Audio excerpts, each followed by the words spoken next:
what was your position in the department at the time? Yeah, I was in the Criminal Investigation Division during 1999.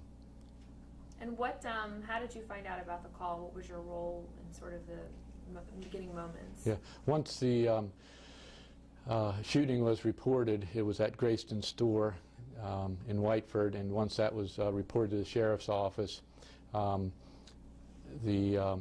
obviously the patrol people were there first, and then later CID was called to come out and investigate what happened. So were you in charge of the investigation? Yes, I was. Okay.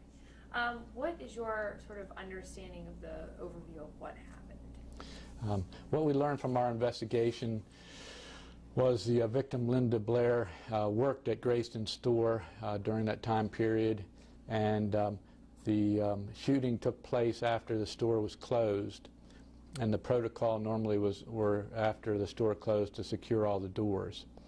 And what happened, Lynda Blair worked in the bakery deli section of the store, and she was there after hours, and we learned that a lone gunman entered the store, and he was wearing a ski mask and carrying a shotgun, went into the store, went to Lynda Blair and shot her, and then eventually left the store. And it seems like from the report that they just like went in and went out with one purpose. It was definitely purposely done. We didn't see any evidence of anything taken from the store, and the only thing, there was a liquor bottle that was moved but not taken, and we don't know whether that was him or not, but other than that, there was nothing taken for the store. Explain to me what detectives, or I should say deputies, went through when they first got there. It seemed to me a very intense scene as an officer when they first arrived. The original reporting witness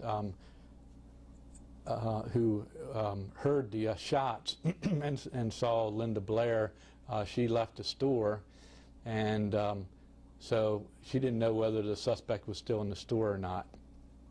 And so we had to, first of all, our concern was Lynda Blair, who was a shooting victim.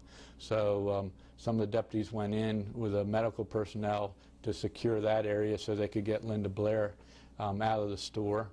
And after that was done, they secured the store, and they blocked off roads, and they had the SRT to come in, our special response team, and the SRT team went in and cleared the building to make sure the suspect was still not in there. Then after that, after the building was secure, the crime scene technicians went in and began to collect evidence. It reads like something out of a movie. It seemed like it was a very intense scene for everyone involved. It really was. It was. And Lynda was not dead when you guys got there. She was still alive. Was she conscious? Do you know? I actually came afterwards. She had not been pronounced dead, and she wasn't responsive, so they had medical personnel go in and remove her, and then she was flown out to shock trauma.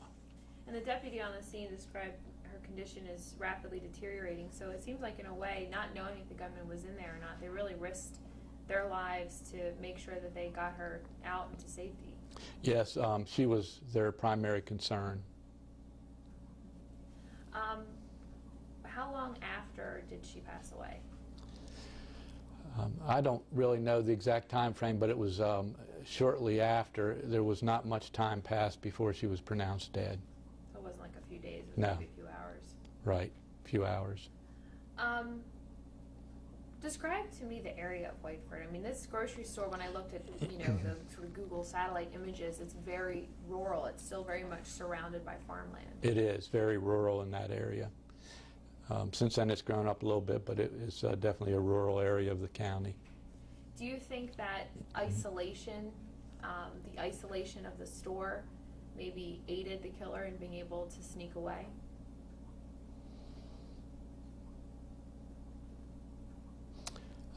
Well, I think the way it was done, it is a rural area. not a whole lot around it. There are some houses, but the killer went in after closing time. So that was really his isolation. There was 2 other people in the store other than the victim. So that really, and he picked that time because there was less people in there. So it seems like this person was definitely somebody who knew Lynda. Yes. Most homicides we investigate, there's a strong link between the victim and suspect. They knew each other prior to the homicide. And I think this case is no different.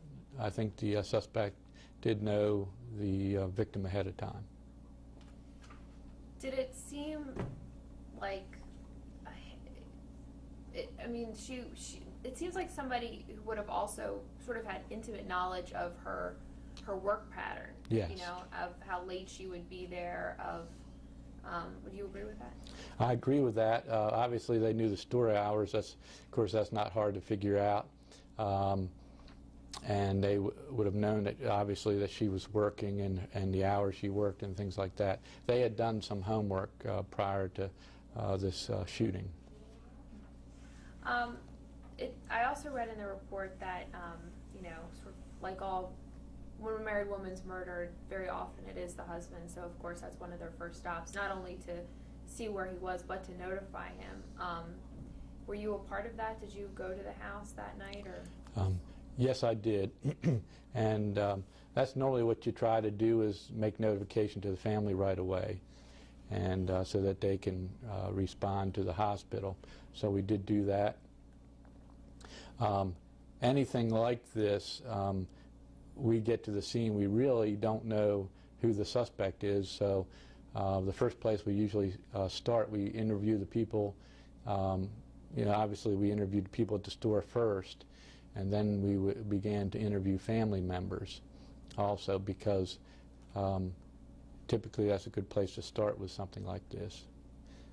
And Lynda and her husband were going through some sort of separation or some kind of marital problems, and I'm sure that came up in your investigation as well. That was mentioned. He was never charged in the incident, but that was mentioned. And Lynda had 2 children. That's correct. 2 daughters.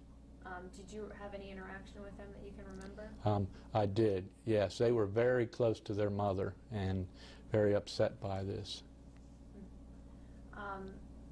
You know, it's been a long time. It's been, what is this, 10, 11 years, 12 years since then.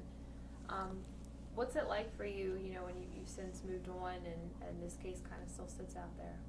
Well, obviously, I was in CID for 17 years and investigated many homicides, solved most of them, but there are a few that weren't solved. But I can say any time I was involved in an investigation, you really put your heart and soul into it, and you do everything you can to solve it. So it's, you don't like to see any of your cases go unsolved. It's got to be disappointing when I know homicide detectives describe when they're first on a scene. I mean, it's like sleepless nights for Right. a week, trying to get as much as they can. It's so important in a homicide case. You do as much as you can, as quick as you can, and usually the first couple of days you get very little sleep because you want to solve the case, and the quicker you get to it, the fresher the information and evidence is, so it's important to do as much as you can right off the bat. And describe to me the community reaction. I mean, it was rural, but I'm sure things like this didn't happen in Whiteford. No. Well, typically of most incidents like this, you know, it does upset the neighborhood because there's a shooting suspect out there that has not been caught, and oftentimes the neighborhood, sometimes their imagination runs away with them, and it is very scary for a neighborhood to go through something like this. And what would you want to say to the person out there who might have information about this case, and you know, either it's the killer himself or herself, or it's somebody else who hasn't said anything? Well, I believe that there's still information out there to solve this homicide, And I would just hope the person would come forth. And I also would like to let the suspect know that we haven't given up on this, and he really can't ever rest, because he never knows when we may come knocking on his door. But we will not give up on this case, and we will continue to work it if there's any leads or information we can follow up on.